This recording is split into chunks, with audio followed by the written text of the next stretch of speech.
This drill we call the top control drill. The idea here is that we just do one lap of our opponent, transitioning through side control to north-south to side control onto the mount and then dismounting back to our original position. The whole idea while we're doing this is to do it in a way that makes it unlikely that our opponent can escape. So it's really a great way to start learning how to just apply weight without even being technical, and we'll talk much more about that later on, about how you apply it and where you apply it. Just the idea of putting your weight on your partner and keeping it on there while you're moving, because most people when they start out, when they're moving from one position, they can have their weight on. When they're moving from that to another, that's where their weight can come off. So this is just about keeping the weight on. So we start here like this. My partner's just got his hands in. He can have them in up here, or he can have them kind of any way. Sometimes when you're starting out, you can just have them one like this and one like that, so he can spread my weight more evenly over his arms and not peel them open. Basic side control. My top hand loops over his shoulder, so that if he's driving me down, it's harder for him to force me down here by having this looped over. I can call it elbow into the head, but what it's really much more about is looping over that shoulder. My other hand is going to go on the ground right down here, so that David can't slide his leg under my body and put me in his guard. All right? So I'm having my basic side control, one arm over, looping the shoulder, other one flat on the ground. The more weight I have on my knees, the less weight on him, so knees are off the ground, bearing my chest down into him. That's our basic side control. From there, my hands stay on their respective sides, and we move around to north-south. One hand on either side of his body, again, weight up off my knees, chest bearing into him.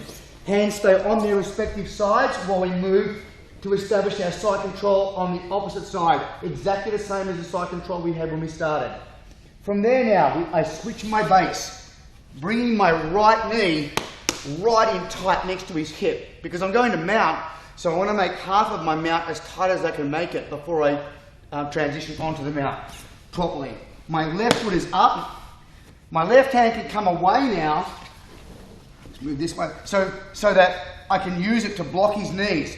If I push this knee down, the other knee comes up. If I push that knee down, the other knee comes up. So sometimes we can hold one over here and block the other with our elbow.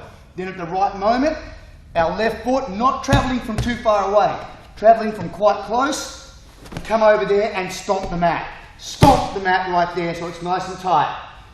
Knee hits the mat, establish a nice mount.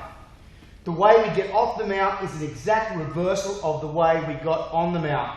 So bring my elbow over, grab his shoulder, drop my hip to the mat. My right foot is in stomp the mat position, as if I just come on. Take it off. Before I take my left knee away, replace it with my right hand, and we're back to where we were.